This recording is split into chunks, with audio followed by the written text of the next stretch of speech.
I'm not ashamed. I'll just say it. My friends and I watched 10 hours of classic cartoons. Actually, that's an exaggeration. No, I watched for 10 hours. I just don't have any friends. Don't judge. These were classic cartoons.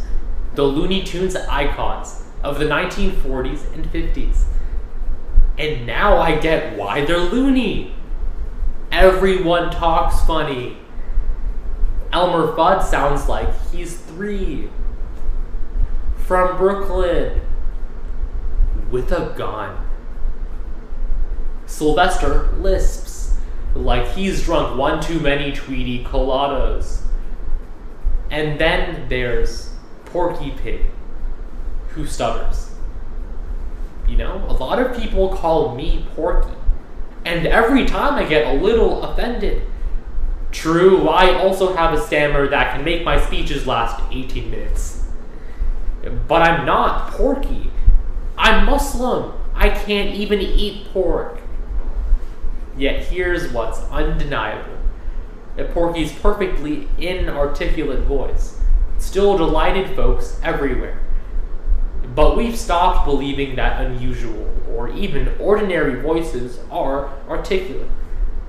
My concern is we reserve articulate for such a narrow range of vocal expression. We've become suckers for the perfectly polished. So we exclude the authenticity and conviction of our own voices from the conversation. Whether it's the office coworker with a squeaky voice, afraid to speak up at meetings, or the voice of a young climate activist living with Asperger's that our president mocked as a joke. In 2019, computer researchers found that what we say counts for only 11% of our impact. How we say it? Unfortunately, twice as much. And as we get up here, in a suit, in the race to sound articulate, we must never forget to speak first, with meaning. So let's redefine articulate by examining first, where and how our problem pans out. Next, just how deeply it hurts us before finally finding solutions that, like Porky, bear repeating. Porky's most heartwarming moment comes in the 1942 cartoon, A Voice of His Own. He tells his wife, Petunia, "I hate the way I sound." But she stopped him mid-stammer and simply said, "I love your voice." She loved him, not for his larynx, but for who he was. But it seems like we're not taking Petunia's lead, and that's the root of the problem. We praise the smooth talkers most. Even the women on The Bachelor do it. But one bachelor even said, "I'm like befumbled." I don't think that's a word, Kyle. And yet, because he talks a good game and goes to the gym, he gets away with it. But we can swoon over smooth talkers too. In 2019, the New York Times surveyed voters about the current presidential candidates.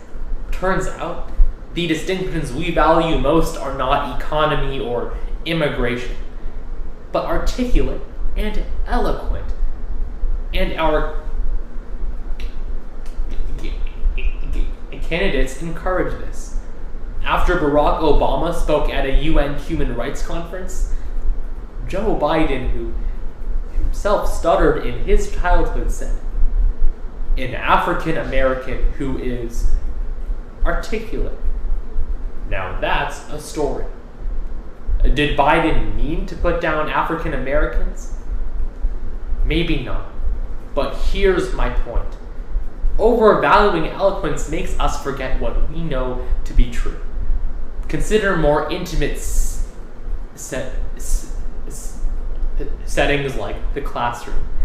Guadalupe Aguayo was the most beloved teacher at her Phoenix Elementary, but her principal fired her because he believed her accented English made her too inarticulate to teach. Or job interviews, where office culture expert Viv Groskop finds managers pay articulate candidates 80% more, even when, she says, their experience doesn't warrant it. This doesn't celebrate communicators. It just morphs our values, politically and personally, into an elocution contest. Luckily for Porky, he was a self-employed carpenter. He never had to interview for a job. But in one cartoon, after a radio announcer mocks his voice, he begins to not only doubt his work, but his words. And after saying, if my voice can't be appreciated, I might as well not say anything, he stops speaking. And that's how hurtful this problem is. We silence those who we deem inarticulate.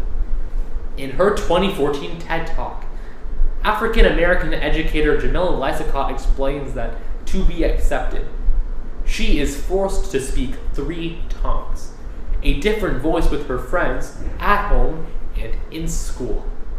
But we marginalize not only communities of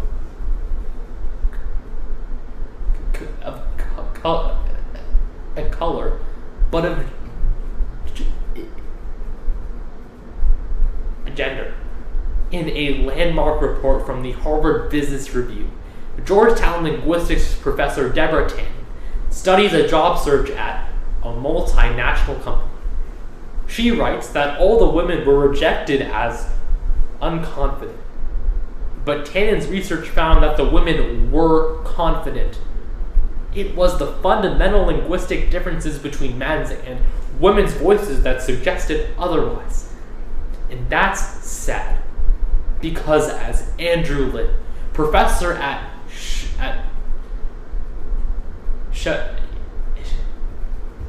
Sheffield University, explains, the ideal voice, meaning 164 words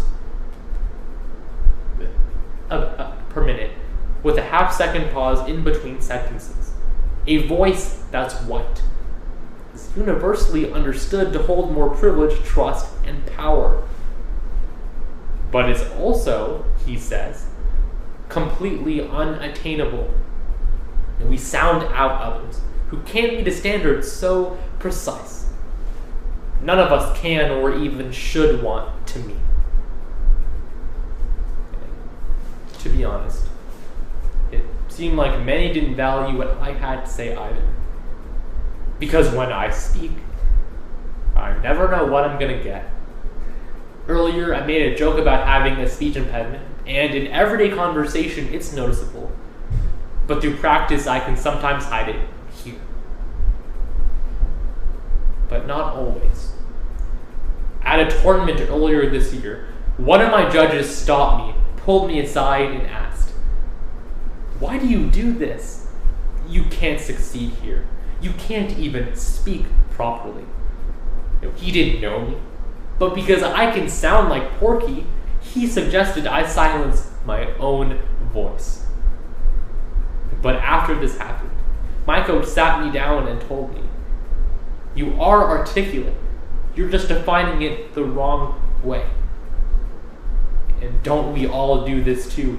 Whether we stutter or not, we have a lisp or an accent or can't say our R's right.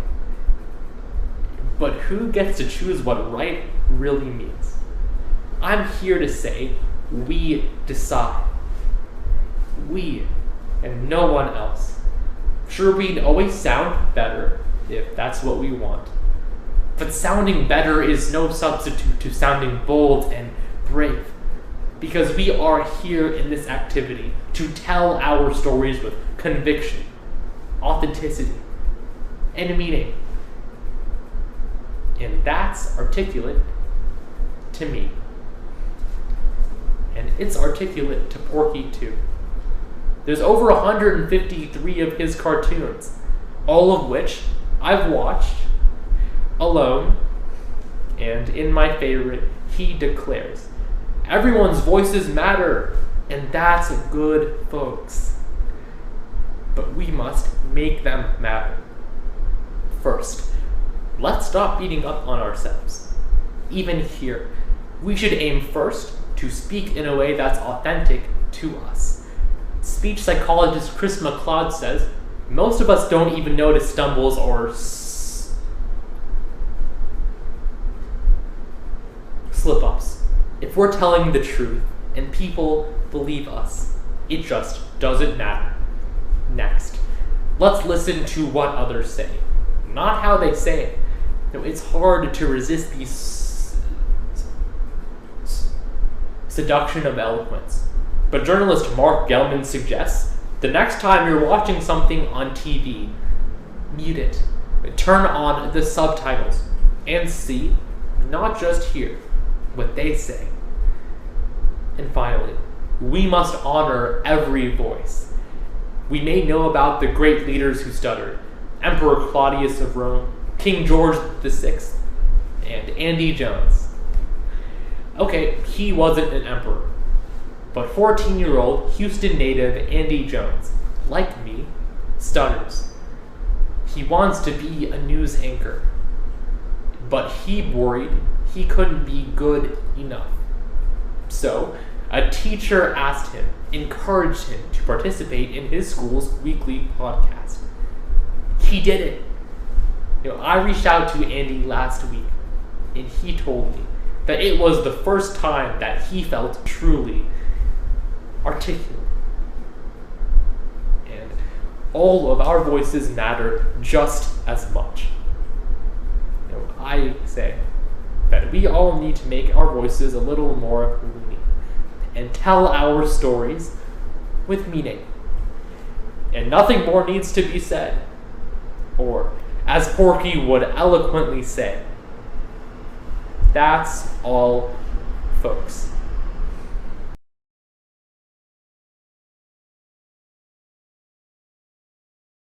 The bond between a mother and son is supposed to be sacred. So pure, unconditional, and beautifully sweet. And in my experience, no. Don't get me wrong, I love my mom.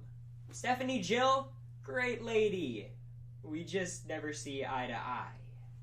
I'll give you an example. One day I was hanging out in my room, being stellar, and my mom barges in. Cory, you better clean this room before the cleaning lady comes tomorrow. Sorry, do you fix your car before going to the mechanic? No, let me grab a cup of coffee before my Starbucks run, Mom. Yeah, she wasn't thrilled with that response. Another time she tried to force me to go to temple, so I converted to Christianity. And she said, Cory, if you do this, I will never forgive you. But Mom, if we confess our sins, he is faithful and just and will forgive us of our sins and purify us from all unrighteousness. But the worst argument we ever got in was when she signed me up for speech therapy class to fix my R's without telling me. And then she has the audacity to suspect me when she's mysteriously put on the TSA watch list. Sorry. Little did I know that our squabbles were emblematic of a much more serious societal problem. Jewish mothers. But actually, when confronted with conflict, we don't try to find common ground. No, instead, we dig our heels in and double down. Coined by Cambridge University, ethical double negatives occur when we opt for retaliation over resolution. And as Peter Bregman of the Harvard Business Review explains, double negatives are additive. They compound and escalate conflict until it grows too large to contain. So today, our job is to contain it. We'll start by discussing the dangers of double negatives in society, then in personal lives, and finally we'll look at some solutions. Because if you're a firefighter, and you fight fire with fire, you will end up getting laid off. For as much as we've theoretically advanced, so many of us still base our behavior on ancient scriptures. Christians follow the Bible, Jews the Torah, douches the bro code. But the one code that has truly stood the test of time is Hammurabi's. Hammurabi's code, conveniently summarized as an eye for an eye, dictated life in ancient Mesopotamia. In essence, the code says that a punishment should not only reflect, but mimic the original crime. So I started evading taxes. And now taxes evade me. Sick.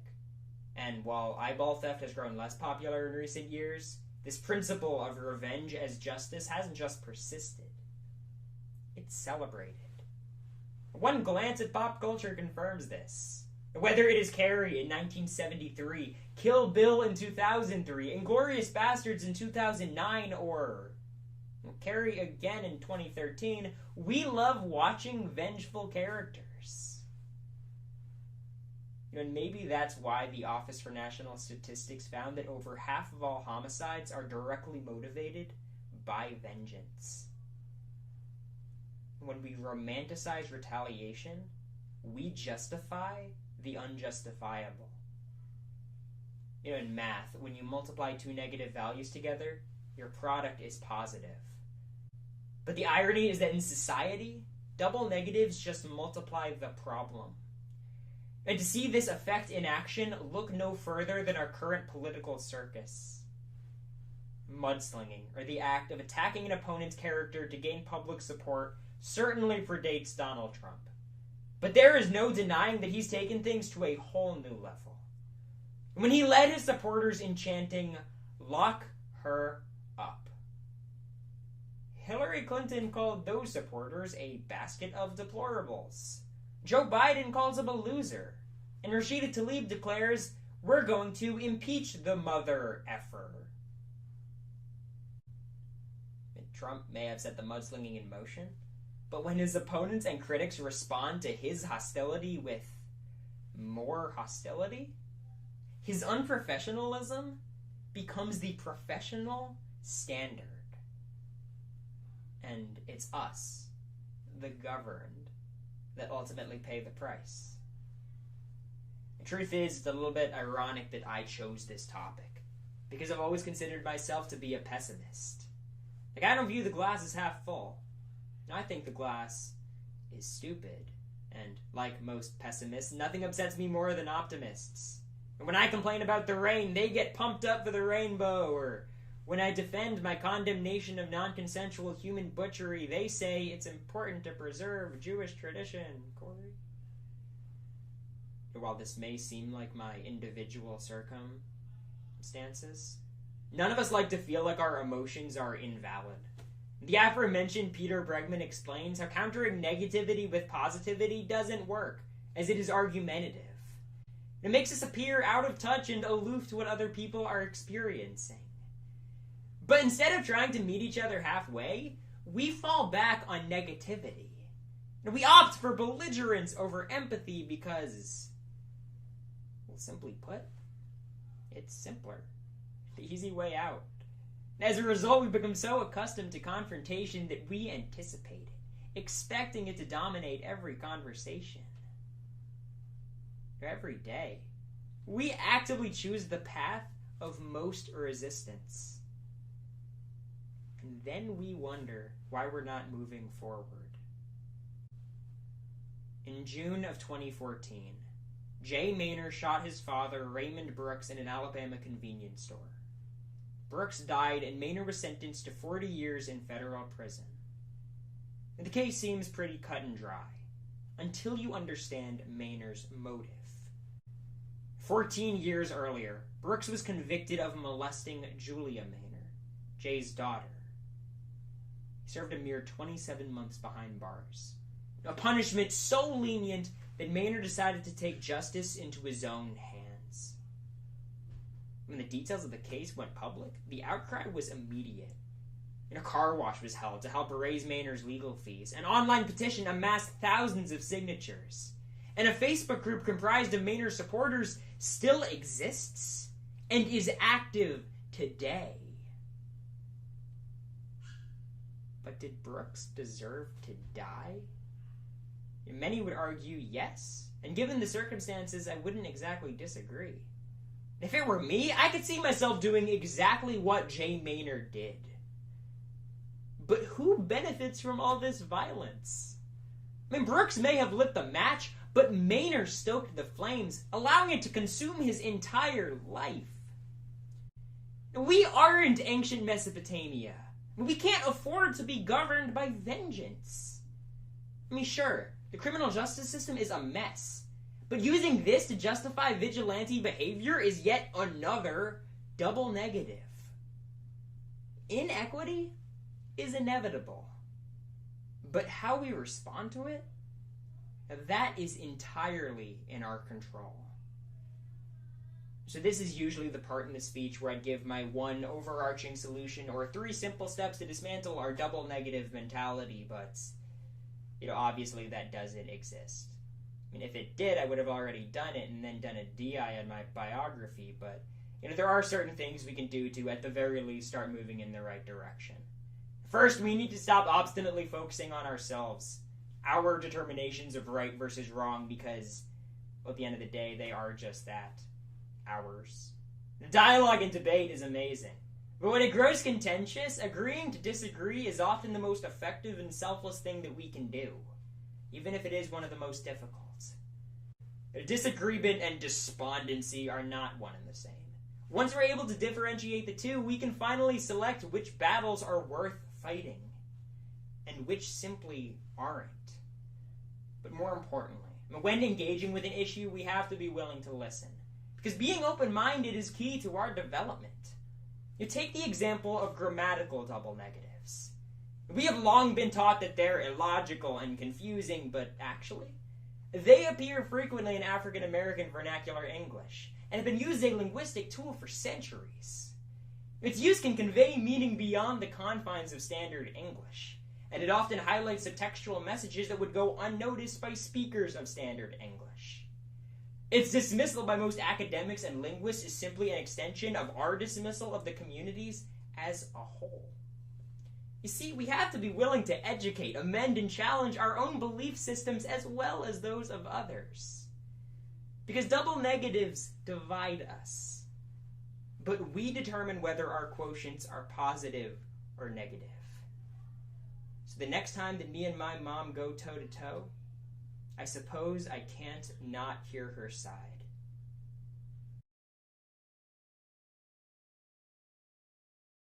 I'm gonna let you in on a secret. I think my mom is Taylor Swift, and I have proof. Sure, my mom isn't blonde, or tall, or white, but besides that, she and T-Swizzle are basically the same person. They both love to talk about love. They both really like cats, and most importantly, whenever I'm mad, both of them tell me I just need to calm down and shake it off and shake it off. Well, you know what, Mom? I will not calm down. You see, my mom's hit song, You Need to Calm Down, reflects a greater, troubling trend in our current culture. From average parent-teen conflicts to national social justice battles, calmness has become a prerequisite for conversations. I get it. Catfights aren't always constructive, but while Tay-Tay assures us in her song that she doesn't want to mess with our self-expression, our modern calm-down culture can't make the same promises. Too often, we weaponize civility, using calm down to silence marginalized voices. This is tone policing. As Edith Campbell defines for the School Library Journal, it's when one person, typically of greater privilege, thwarts a speaker's thoughts or opinions by reacting to their emotional tone rather than their message. This invalidates the speaker's anger and shuts down broader discourse. But in a country that is both more divided and more angry than ever, we need to embrace those heated discussions if we want to move forward, not apart. So today, we won't be like T-Swizzle. Instead, let's get mad by looking at the problems, causes, and solutions for our calm-down culture. Because we shouldn't have to be calm to make a difference. Okay, to be fair, being calm can sometimes be helpful. Like when you're driving, and some guy swerves into your lane and cuts you off. That day, I learned what my mom meant when she sang about having bad blood.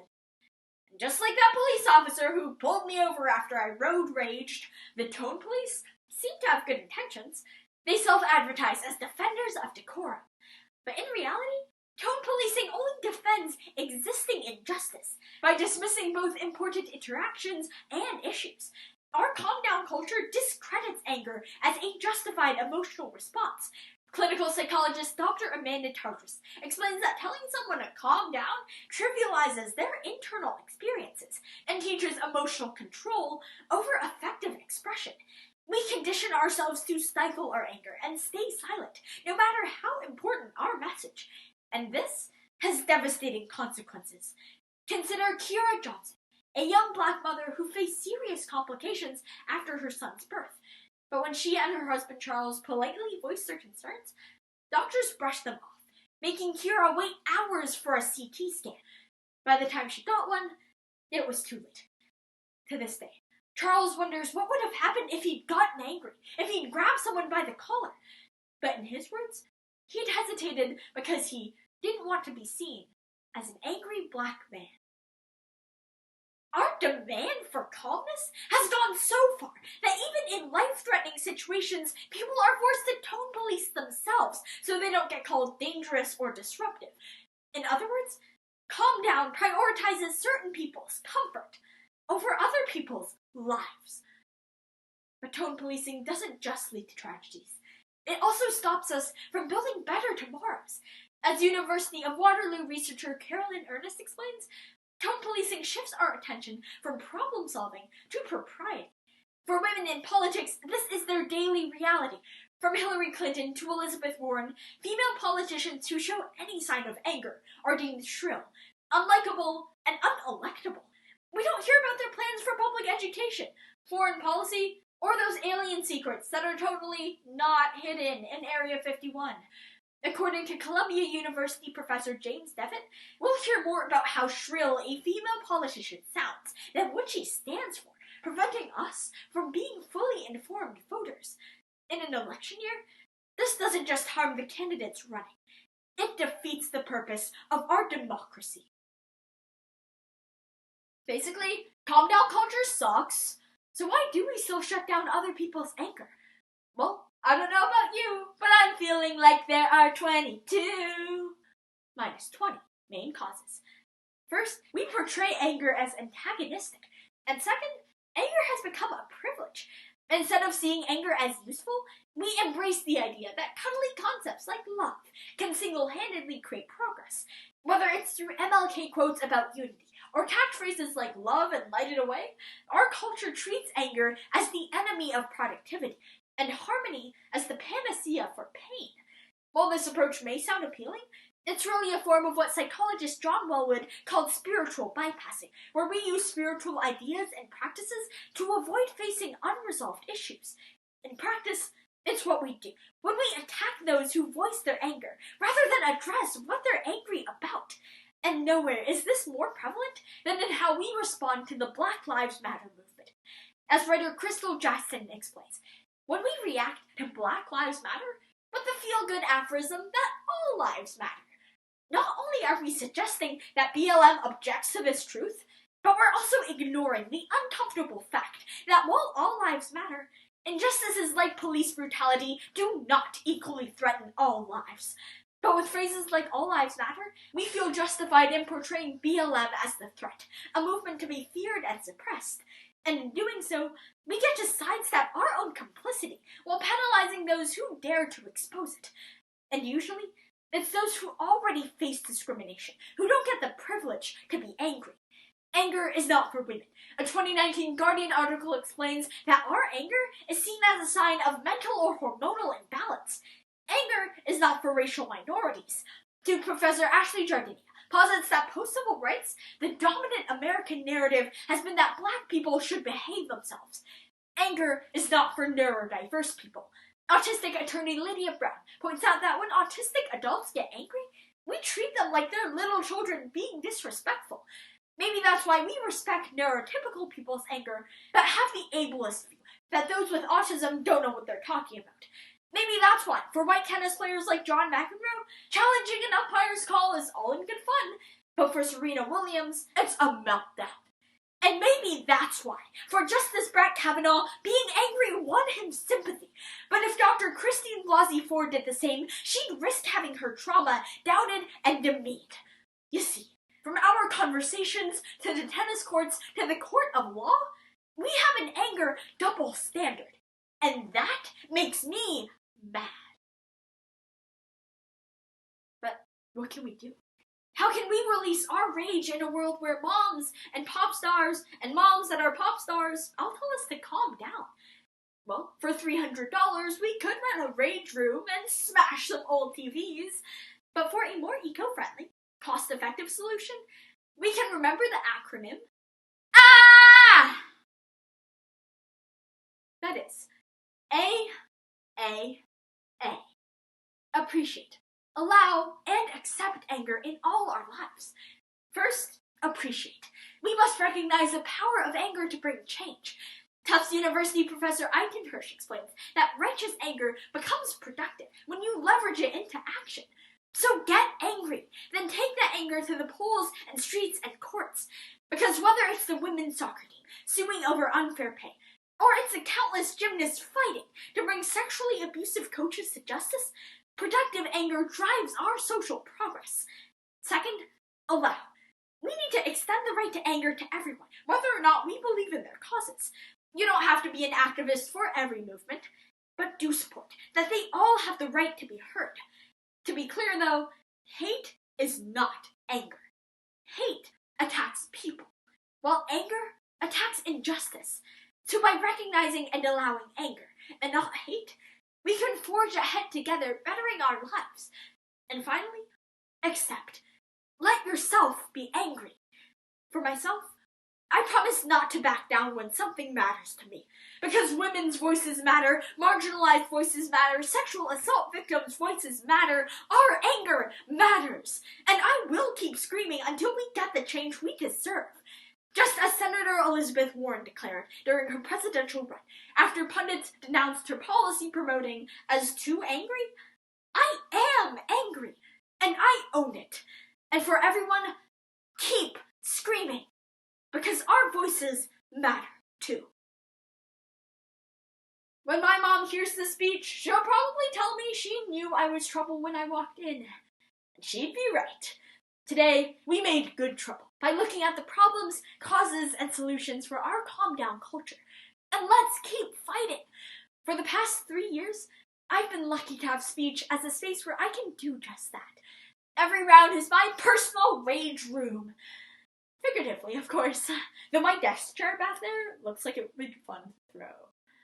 But more seriously, we can't confine our conversations to this room because there is so much in the world we need to be mad about.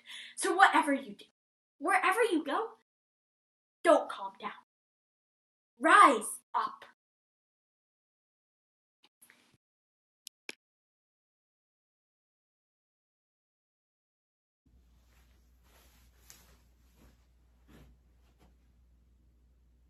I must confess, my younger self would have been the perfect candidate for the TLC show, My Strange Addiction.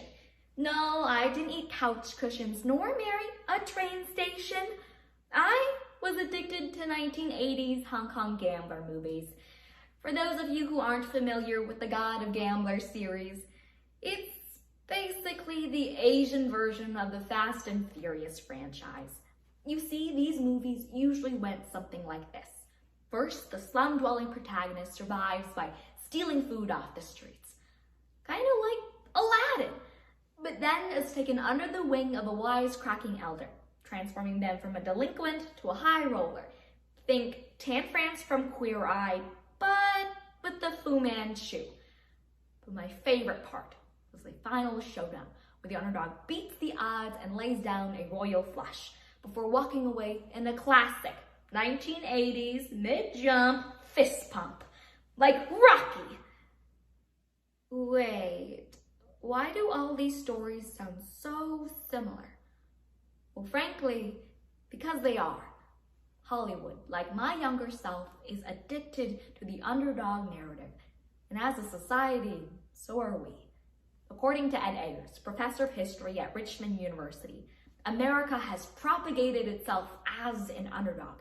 Ever since 13 scrappy colonies went up against the largest empire in the modern world, it is hardwired into the American psyche to somehow cheer for people who seem as if they're up against the odds.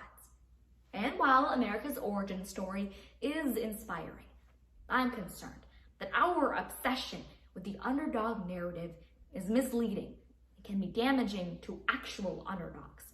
So to understand this phenomenon, we'll begin by recognizing why we love an underdog story. Next, seek to understand how the underdog narrative can be problematic, before finally exploring how we can rewrite the rigged odds. Before sitting down at the poker table, it's helpful, to know the rules. So let's begin with Merriam-Webster's definition of the underdog, which is twofold. First, the underdog is labeled as a loser, or predicted loser in a struggle or contest. Think of the March Madness basketball tournament, when it's not being canceled, where in round 1, the number 16 seed team faces off against the number 1 seed. The second definition frames the underdog as a victim of injustice or persecution. In this case, think of the single mother facing eviction. In either scenario, we become emotionally invested in the successes of these underdogs. But why is that? Jimmy Frazier, professor of sociology at Bowling Green State University, labels this phenomenon as emotional economics. He explains that we love underdogs due to their low risk. When an underdog loses, we aren't surprised. But when they pull an improbable win, when the number 16 seed upsets the number 1 seed, when the single mother hits the jackpot and saves her home, their stories flood us with a wave of emotion. And it's this emotional payoff that leads us to embrace headlines like Home Depot employee builds walker for disabled toddler, and teen raises money for gravestone of a friend that died from cancer. When we consume these headlines, we often don't recognize it, but our feelings lead us to indulge rather than inquire in the stories of underdogs. We feel, but then we fail to ask critical questions, like why our laws permit insurance companies to deny walkers to disabled toddlers, and why cancer treatment is so expensive that a mourning family cannot afford a headstone. But our short-sightedness does not end when their traditional stories stop. Much like lottery commercials that only showcases the big wins, those looking for power and profit capitalize on our emotions too, and they do so by co-opting the underdog narrative for their personal benefit. During his White House run, casino mogul Donald Trump labeled himself as an underdog, and while his political credentials were, well, non-existent, no Ivy League educated white man born to a real estate titan that gave him a small $1 million loan can claim underdog status. But Trump isn't alone. Even former presidential candidate Elizabeth Warren, in her stump speech, ignores her Harvard credentials in favor of the line, "Mama had to get a job when Daddy had a heart attack." Such messages compel us to vote for their personal stories rather than their policy positions. And yes, corporate America has won more than a few hands by co-opting the underdog narrative. Nike, a company well known for exploiting workers in third world countries, spent millions to feature NFL underdog Colin Kaepernick in an ad campaign that sent their stock prices soaring 10% in one single quarter.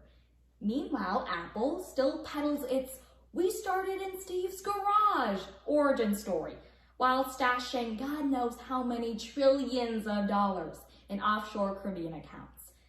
And while our pockets can withstand a pair of sweatshop sneakers, there are far more nefarious enterprises that deliberately co-opt the underdog narrative in an effort to bankrupt the little guy. In separate investigations from NPR and the FBI, found that for-profit colleges and pyramid schemes utilize predatory marketing strategies that deliberately targeted textbook underdogs. women and people of color, promising them their rags to riches success story by earning their degree or by selling their weight loss products.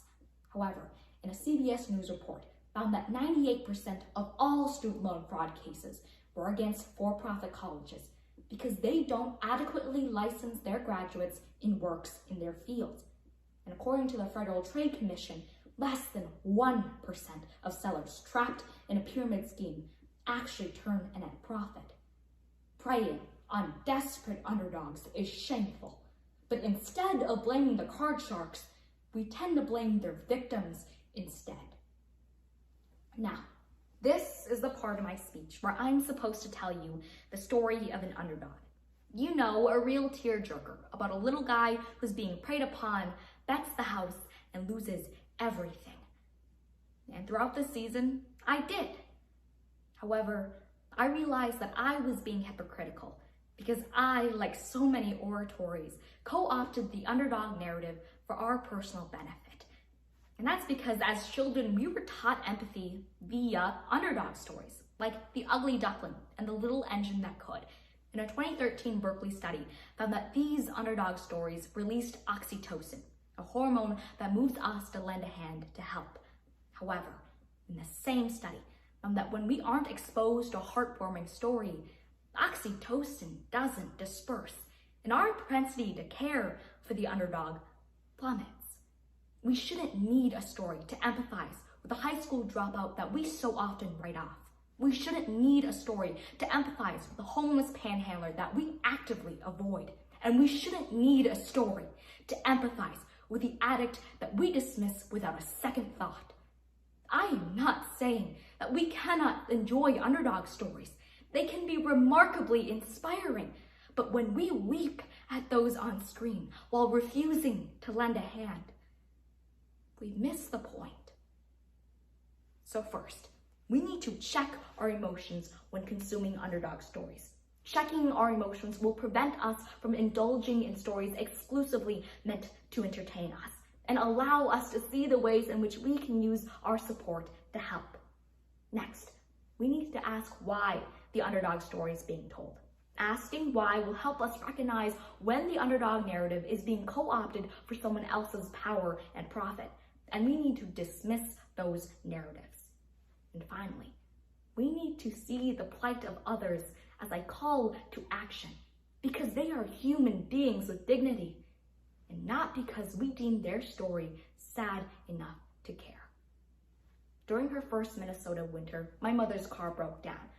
Stranded, a kind stranger stopped to lend a hand. The stranger didn't know my mother's story, that she was a recent immigrant with no family or friends to call upon. The stranger simply saw a woman stuck in a snowstorm who needed help.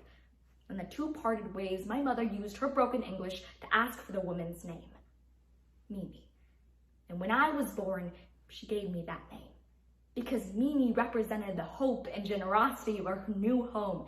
And I stand here before you today, thankful that that woman wasn't named Karen, and thankful that she didn't need a story to compel her to help. Now, as much as I love the God of Gamblers series, yes, all 8 movies, I'd rather see underdogs triumph in real life, not just on screen. We have the propensity to care for the little guy, but we need to push ourselves even further so our thoughts finally become our deeds. So, the next time you're about to bet on a likely winner, pause, reshuffle the cards, and deal a new hand to those who need it the most.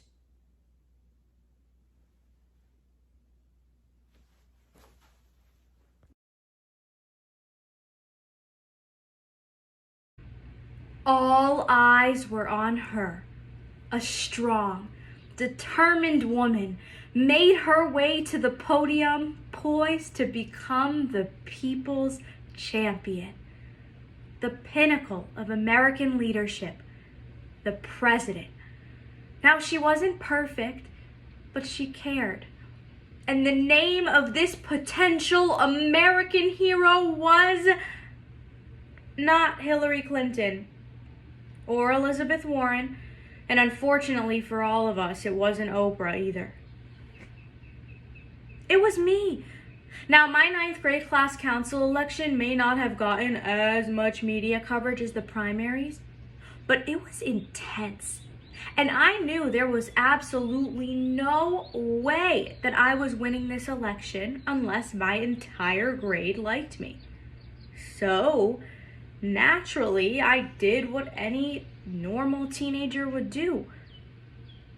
I plastered photos of myself on the inside of every single bathroom stall so my classmates would know that I was always there for them through thick and public school food poisoning. But after spending countless hours on my interesting campaign tactics, I had to stop and ask myself, why was I so concerned with making sure that my classmates liked me when I already knew that I was the most qualified candidate for the job? And I fear that this mindset has left the podium and entered our personal lives. Unfortunately, we live in a world that tells us if we aren't likable, our efforts are futile. In fact, a 2019 analysis by the New York Times on how to choose a candidate specifically advises us to completely disregard policy issues and instead just choose the candidate that we like the most. So today, let's run a campaign of our own. We'll examine our distaste of the dissatisfactory through some causes, effects, and solutions. Because everyone deserves a spot on the ballot. And unlike Donald Trump, I've got my tax returns ready. And my bronzer is blended. While I may have put up quite the fight to be likable, you should have seen the guy I was running against. Jared. This man passed out handwritten letters to every single kid in our grade. Except for me. Killed a tree and my heart. But my opponent's attempts to be likable highlight the first cause of this issue. We associate being subjectively likable with being an objectively good person.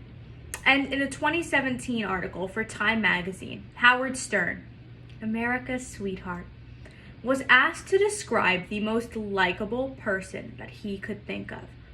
Now, instead of sticking to his typically brash demeanor, Howard gushed over the strongest, smartest, and classiest person that he knew.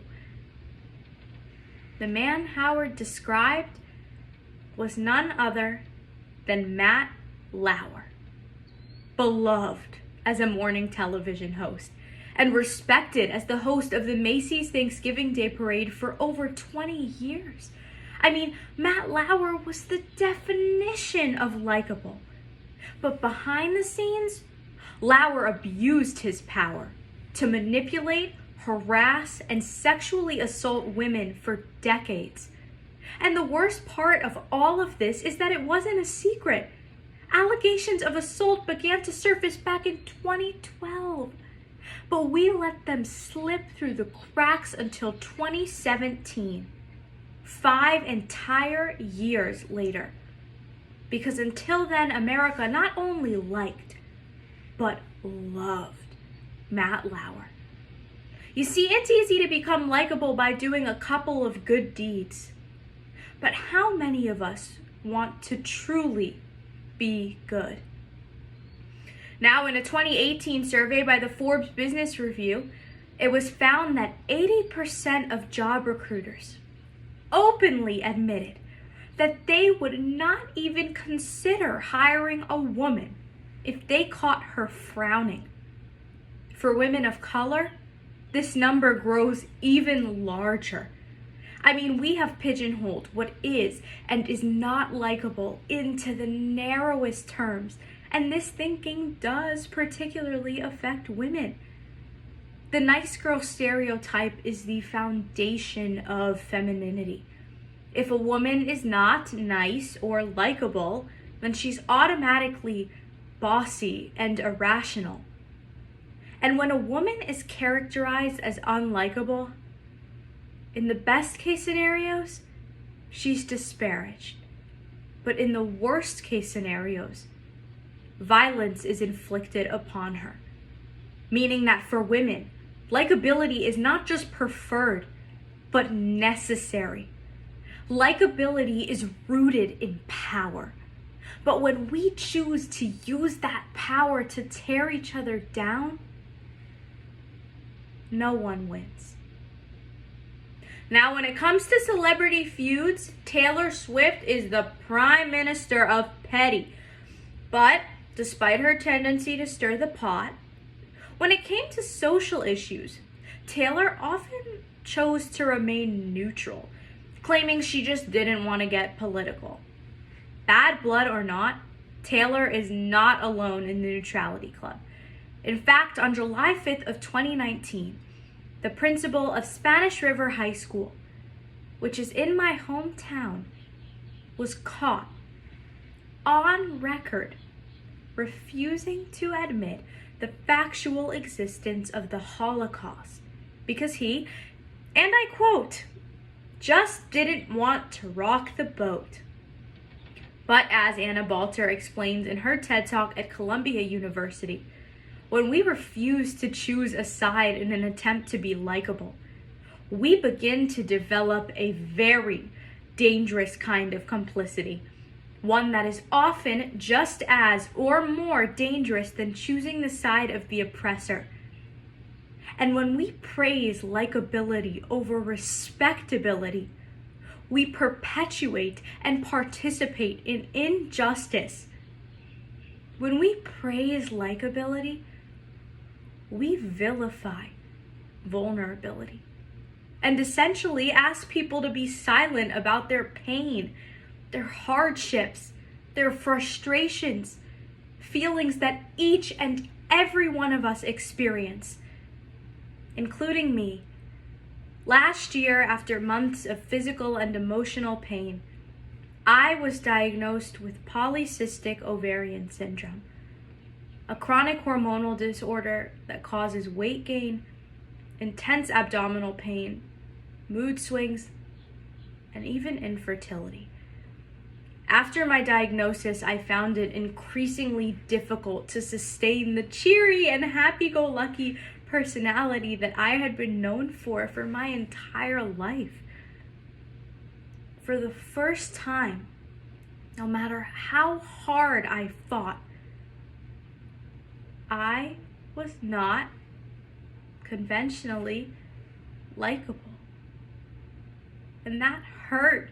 I mean, it took me months to realize that just because I didn't match my picture-perfect mental image of what it means to be likable, that never meant that I was not loved. Now, in some of the most important elections, it's not always about who wins, but who puts up the best fight.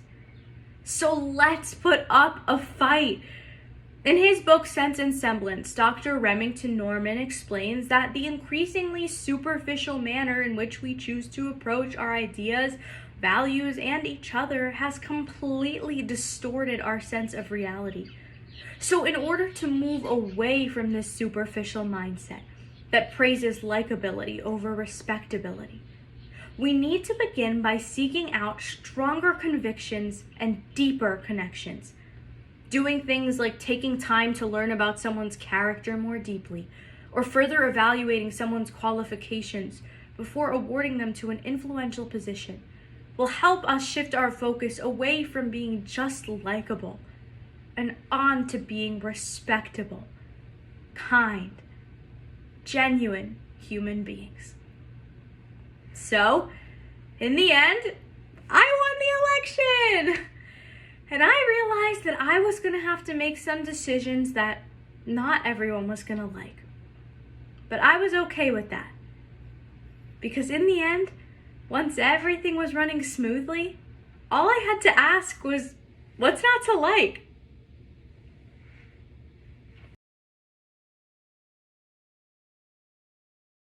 The other day, I realized something. My life is filled with proverbs. In fact, some people call me a walking, talking fortune cookie. No, not because I'm Chinese. Wait a minute, actually, it's definitely because I'm Chinese. But some proverbs I apply in my own life, like Victoria. Practice makes perfect. But others are harder. I mean, an apple a day keeps the doctor away. What if you're the doctor? What are you supposed to do? Or laughter is the best medicine. Isn't that like anti-vax? But the one I will never understand is honesty is the best policy. It's fine in theory and seems especially relevant now. But today, I fear we've twisted this virtuous policy to justify brutal honesty. Whether we realize it or not, we're using honesty to justify saying true, but hurtful things. From weighing in on a friend's outfit, to feedback at work, to how we end a relationship. Haven't we all said and heard, I'm not gonna lie, or I tell it like it is. So we give ourselves a free pass to hurt each other, even when that's the last thing we might want. Because, at least we're being honest, right? Communications analyst Grace Yo explains, when we place honesty on a pedestal, we lose sight of nuanced situations where brutal honesty is not an effective solution. It's time we realize that how we tell the truth is just as important as the truth itself. So, let's first look at how we experience brutal honesty. Second, how it harms us, before finally finding some beautifully honest solutions. Now, here's a new proverb I've learned. Yes, you have personality, but dogs have personality. And it also originates from a foreign language. The language called Simon Cowell. He helped pioneer the idea that brutal honesty should not only be applauded, but become a form of entertainment. And that's the first way we experience this problem. Take Gordon Ramsay, who grills contestants harder than his meals. The Yelp reviews we love to write. Or rate your professor. The nastier we are in these forums, the more vindicated we feel. Because sometimes, how many of us secretly wish we could also speak like that too? Now, I understand at times we must speak uncomfortable truths. But we're not talking about saving a loved one from addiction or fighting a pandemic. We are talking about a fundamental shift in what we consider acceptable discourse. In his landmark 2017 Guardian essay, analyst Dean Burnett says, we've legitimized this behavior. So it's not surprising that the cruelty of our partisan politics has been compared to reality TV. In other words, the Gordon Ramsays and Simon Cowells. When we legitimize brutal honesty, we give ourselves permission to act the same. And if our messages are deemed needless and cruel, we blame the listener. Think about the last time you've been told, no one else is going to tell you this. I'm saying this for your own good. You can't handle the truth. Not long ago, I received this piece of advice from a fortune cookie. Lovers on triangle, not on square. I mean, I'm not great at geometry, but I just don't get how that works. And that's the first harm of brutal honesty. It often doesn't work and is counterproductive. It's like when we tell someone, I'm just keeping it real. That color makes you look fat. They're not going to be like, why, thank you. I now feel empowered to find the color for me.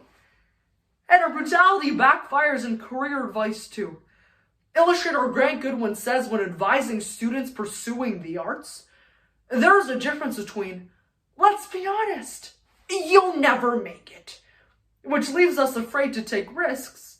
And this is the data. A 2013 Wall Street Journal article reports that humanity degrees have decreased by half.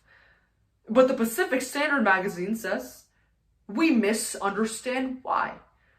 It's not just because we're being practical, but because humanities professors frighten their students into studying science. We may mean to educate, but instead, we intimidate. But even if we intend to scare, brutal honesty has been so overused in so many facets of our lives that it often has no value when we do need to hear it. The CDC has bluntly warned without social distancing, 100 million of us could become infected and 2 million of us could die. It doesn't get more brutal than that. Yet some individuals found partying on spring break weren't scared at all and had heard it all. Regardless, said one, I refuse to live my life in fear. A March 24th Gallup poll found that 1 in 4 Americans are still not avoiding public spaces. We have so normalized brutal honesty. It's no wonder why we aren't listening now. Not only is brutal honesty counterproductive, it's destructive. And that's our second harm. It makes those who are already hurting feel even worse. In 2017, 4 service members were killed on active duty. President Trump called each of their families to offer his condolences. He told Maisha Johnson, the pregnant, widowed wife of one soldier, well, your husband knew what he was signing up for, but I guess it still hurts. Maisha says, it made me cry because of the tone of his voice and how he said it. My husband is a great soldier. And I was shocked. I didn't understand why someone would speak this truth in this way. Maisha had just lost her husband. As I was explaining my reaction to a friend, she offered a hard truth about me. Kindly, she pointed out last year, as she was sharing her feelings about her parents' divorce, when I tried to console her, I said, hey, you need to snap out of it. Only after I expressed concern for Maisha did she tell me my own words hurt her. And I had no idea. I thought I was doing the right thing. I was even thrilled that I told it like it was, because I believed that's what she needed to hear. I just wanted to make her feel better. And isn't that what we all want? To help the people we care about? I can't speak for a president's intentions, but so often, being honest is not enough. Not for Maisha Johnson, and not for us. Growing up, my mom had her own proverb. It was, 糖衣苦药,利于病. It literally translates to, bitter medicine coated with sugar can cure all. In this case, the bitter medicine is the truth, and the coating of sugar is compassion.